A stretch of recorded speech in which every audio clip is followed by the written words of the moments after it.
waxaa soo gaaray magaalada Laascaanood ee xarunta gobolka Sool Sheekh Mustafa Xaaji Ismaaciil Haaruun waxaana ujeedada sheekhu yahay magaalada Laascaanood ka warbixiyay Sheekh Saciid oo ah madaxa xafiiska dacwada ee magaalada Laascaanood ee xarunta gobolka Sool xilliga xagaaga la qaban jiray xalay bay nadwadaasi ka bilaabatay masaajidka weyn ee magaalada Laascaanood jaamaca nadwadaas oo ay ka qayb galayaan علماء waaweyn oo kamid yahay Sheekh Abdinaasir Xaaji Axmed Yuusuf Sheekh Mustafa Xaaji Ismaaciil Haaruun Sheekh Abdiraxmaan Abyad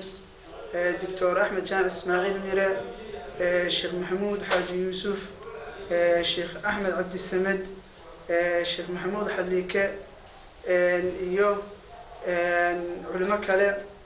nadwadaas oo ay soo qaban qaabisay mu'assasada Al-Karam intii waa nadwo aad iyo aad u qaaliya ee loogu talagalay bulshada inay wax fara badan kaga daaweyso ciwaanka guud nadwadu uu yahay al-islaamu manhajul hayaa islaamku waa manhajka nolosha iyo waxa lagu noolaanayo mawaadiic aad iyo aad u qiim ah oo ay kamid yihiin tarbiyada iyo tacliimta iyo islaamku meeshuu dhigay dhibaatooyinka nololeed ee haysta dadka islaamka ka leexday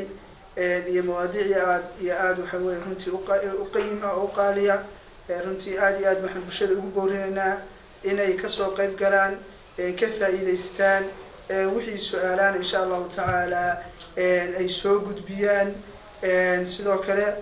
waxaan u mahad celinaynaa bahda warbaahinta runtii nadooda aad uga shaqeeyay duubay diray faafiyay Allah subhanahu wa ta'ala miisaanka xasanaadka ugu daro waxaan kaloo u mahad celinaynaa culimada runtii meelo dhaadheer nooga yimi sheekhu intuu joogo magaalada Laascaanood wuxuu ku qaban doonaa nadwo وبرخ العمر أحمد تلفزيون قرن السومالي الآن Laascaanood